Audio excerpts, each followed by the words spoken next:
ये धमकियों का सिलसिला जो है पाकिस्तान का, ये रुक नहीं रहा।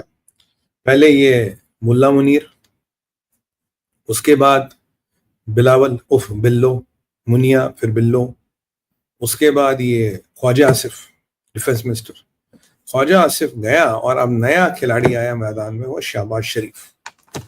48 घंटे में हमें 4 धमकियां दी जा रही हैं, 4 विभिन्न तरह के लोगों के माध्यम से, हम ये कर देंगे, वो कर देंगे। शहबाज मियाँ फरमा रहे हैं, कह रहे कि जी देखो, अगर आपने एक बूंद भी पानी की बंद कर दी जो पाकिस्तान को मिलनी थी, तो कसम खुदा की हम आपको ऐसा सबक सिखाओगे कि आप कान पकड़ते रह जाओगे। मैं कहा लो पकड़ लिया कान, तो इससे पानी मिल जाएगा क्या? ठीक है भाई, मैंने कान पकड़ ले पकड़ लिए, मिलेगा पानी तुम्हें? कहानी ये मित्रों कि 23 करोड़ लोग जद में हैं।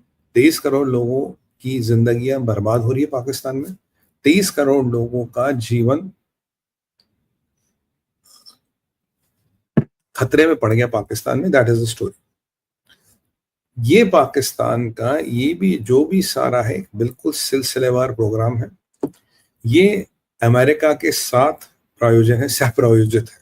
कहते हैं ना हमारे सह प्रायोजित, तो अमेरिका के साथ मिलकर प्रोग्राम चला रहे हैं। क्योंकि आज इनको कवर फायर देने के लिए खुद अमेरिका की स्टेट डिपार्टमेंट की प्रवक्ता है टैमी ब्रूस आई, और उन्होंने बहुत कुछ आपत्तिजनक और एक विवादास्पद कुछ स्टेटमेंट दिए जो मैं आपको बताऊंगा। पहले उन्होंने फिर इंडिया और पाकिस्तान को हाइफिनेट किया, इंडिया एंड पाकिस्तान। फिर उन्होंने कहा जी कि ट्रंप साहब ने बहुत बड़ा सीज फायर करवाए तो बहुत बड़ी न्यूक्लियर वॉर होती। मतलब ये अमेरिकनों को जितने भी जूते मारो, आपके जूते घिस जाएंगे, पर उनका रेटोरिक नहीं रुकेगा। क्या करें, मुझे लगता है स्पेशल कैटेगरी के जूते बनवाने पड़ेंगे। उसके अलावा इन्होंने कहा जी ये जो टैमी ब्रूस के स्टेटमेंट है, ये जो अमेरिका खेल खेल रहा, बड़ा गंदा खेल खेल रहा है। मैं आपको बताऊंगा क्यों। इनके इरादे कभी भी पाकिस्तान के प्रो नहीं है। इनके लिए हर पाकिस्तान का जनरल एक टॉयलेट पेपर है, जिसकी किसी की 6 महीने, किसी की 9 महीने, किसी की 10 महीने ये लाइफ मानते हैं, और उसके बाद आप जानते टॉयलेट पेपर के साथ क्या होता है। तो ये बिल्कुल उसी प्रवृत्ति से ये काम कर रहे हैं।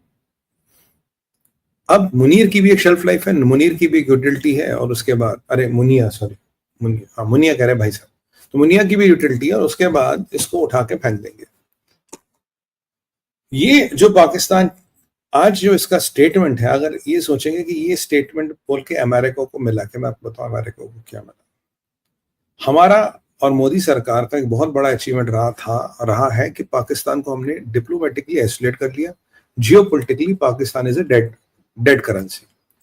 अब पाकिस्तान और भारत का एक सांस में नाम लेना कहीं ना कहीं उस मरे हुए जहादी को, उस सड़े हुए कबाड़ को एक लीज ऑफ लाइफ देना है कि अगर अमेरिका की गवर्नमेंट की प्रवक्ता या स्पोक्स पर्सन आपका नाम ले रही, you get back into business in a way. तो आप ये नहीं कह सकते जी हमें कंप्लीटली आइसोलेट कर लिया। जियो पॉलिटिक्स या ग्लोबल स्टेज पे पाकिस्तान को कोई पूछना नहीं, पाकिस्तान का कोई महत्व नहीं। Point number 1। पॉइंट नंबर 2, आप हाइफिनेट करके भारत को ये कह रहा है आप कोई बहुत बड़ी शख्सियत नहीं, आप कोई बहुत बड़ी हस्ती नहीं हो, जैसे आप हो वैसे पाकिस्तान। पॉइंट नंबर 3 जो बहुत ही हैरानी वाली बात है कि भाई हम पाकिस्तान के साथ मिलके कुछ काउंटर टेररिज्म नैरेटिव्स बना रहे, कुछ काउंटर टेररिज्म मैकेनिज्म बना रहे हो। जहां ओसामा बिन लादेन मिलता है, जहां 50,000 जहादी घूमते हैं, जहां का फील्ड मार्शल सबसे बड़ा जहादी है, आपके पेंटागन का अफसर बोलता है is Osama bin Laden in uniform. उस देश, उस फील्ड मार्शल और उसके साथ आप कर क्या रहे हो? मतलब what are you trying to do? आप चाहते क्या हो? आप टेरर को लेजिटिमाइज करना चाहते हो, आतंकवाद को लेजिटिमाइज करना चाहते हो, और कहीं ना कहीं ये बताते हो कि आतंकवाद ही गोइंग फॉरवर्ड है, is the only currency which works for America. ये बिल्कुल सही बात है। जुलानी से हाथ मिलाने, आसिम मुनीर से हाथ मिलाने एक ही बात है, कोई ज्यादा फर्क है नहीं दोनों में। हाँ, एक की दाढ़ी है, एक की दाढ़ी नहीं है, कोट सूट दोनों ही पहनते हैं। मैं तो कह रहा हूँ जुलानी को दाढ़ी मुंडवा ले तो थोड़ा ज्यादा लेजिटिमेसी बढ़ेगी। देखो जुलानी जरा सीखो मुनीर से, क्लीन शेव रहने में बड़ा फायदा रहता है। अमेरिका वाले भी बुला लेते, वॉशिंगटन में बैठोगे चाय पानी मिलेगा, ये हकीकत है। यहां पे चाइना को एक मैसेज दिया जा रहा है कि अब भी इस क्षेत्र का स्वामी हम है, पाकिस्तान तुम्हारी रखेल हो सकता है पर शेयर्ड है, मतलब प्राइवेट नहीं है, शेयर्ड है। सॉरी, मैं थोड़े अभद्र भाषा का इस्तेमाल कर रहा हूं, क्या करूं, पाकिस्तान को इसके अलावा डिस्क्राइब करने का तरीका नहीं मेरे पास, कि ये शेयर्ड प्रॉपर्टी है, तुम्हारी एक्सक्लूसिव नहीं है। तुम्हारा सीपेक अब भी हमारे रहमो करम पे चलता है, क्योंकि अगर हमने पाकिस्तान से हाथ हटा दिया, भारत आके छक्के छुड़ा लेगा पाकिस्तान को, और तुम्हारा सीपेक तो बेटा डूब गया। और ट्रंप की मेहरबानी हो रही चाइना पे, 90 दिन के लिए टैरिफ डिले कर दिया चाइना का। क्यों कर दिया भैया? ये अमेरिका का तानाशाह शहनशाह ट्रंप, ये डेमोक्रेसीज के अगेंस्ट जाता, पर ऑटोक्रेसीज का ये बड़ा बड़ा मित्र है। ये मिलिट्री थियोक्रेसीज का बहुत बड़ा मित्र है। पाकिस्तान और चाइना का मित्र है, भारत का ये शत्रु है। अब इसको आप हिपोक्रेसी नहीं कहेंगे तो क्या कहेंगे? और ये वो अमेरिकन है जिन्होंने आधी दुनिया पे बमबारी कर दी ह्यूमन राइट्स और डेमोक्रेसी के नाम पे। ये भी सच है। तो एक चाइना को मैसेज दिया जा रहा, भारत को मैसेज ये दिया जा रहा कि अब हम आपकी अब भी नींद हराम कर सकते हैं, हम चाहें तो।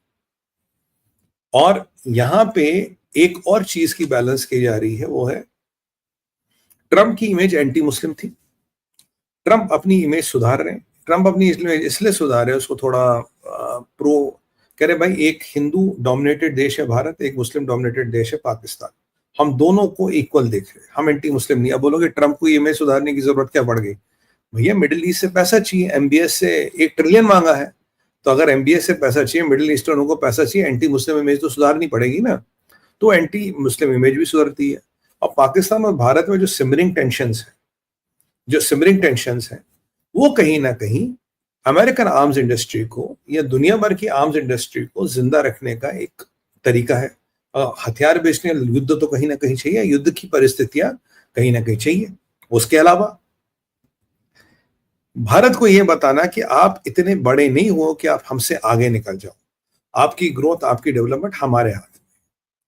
फिर नैरेटिव की लड़ाई में अब भी अमेरिका बाप है, अमेरिका चीजों को कंट्रोल करता है। और ये जो पीछे हरकत हुई, पहले मुनीर की बकवास, उसके बाद बिल्लो की बकवास, सॉरी मुनीर नहीं, मुनिया की बकवास, फिर बिल्लो की बकवास, उसके बाद वो क्या पिटा हुआ जहादी ख्वाजा आसिफ, उसकी बकवास, उसके बाद आपका शहबाज मियां, उसकी बकवास। और सबको कवर फायर दिया ये कह के कि दोनों बराबर है जी, हम तो पाकिस्तान के साथ मिलिट्री, वो टेररिज्म वेरिज्म की बातें कर रहे हैं, काउंटर टेररिज्म मेजर्स पे काम कर रहे हैं, दुनिया के सबसे बड़े आतंकवादियों के साथ आप टेररिज्म की बातें कर रहे हो। तो एक लेजिटिमेसी पाकिस्तान को दी गई। और देखिए एक खबर आती है आज कि शायद एक बैट एक्शन हुआ है उरी में, पहले सोर्सों से खबर आई, फिर इंडियन आर्मी ने उसको डिनाई कर दिया। कहीं संभवतः नहीं हुआ होगा, पर कई बार बैट एक्शन को इसलिए भी डिनाई किया जाता है क्योंकि ये बड़े संवेदनशील विषय होते हैं और मिलिट्री के विषयों का जवाब मिलिट्री देती है। तो ये बैट क्या होता है? बैट होते ही एसएसजी के कमांडोज होते हैं, स्पेशल सर्विसेज ग्रुप पाकिस्तान।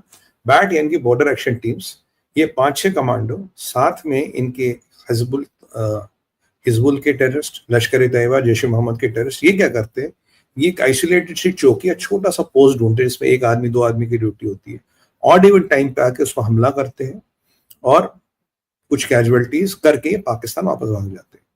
पीछे 2-3 बड़ी, एक दशक में 2-3 बड़ी बैट एक्शंस हुई है, जिसमें एक बेहेडिंग भी हुई थी। और पर हम ईंट का जवाब पत्थर से देते हैं।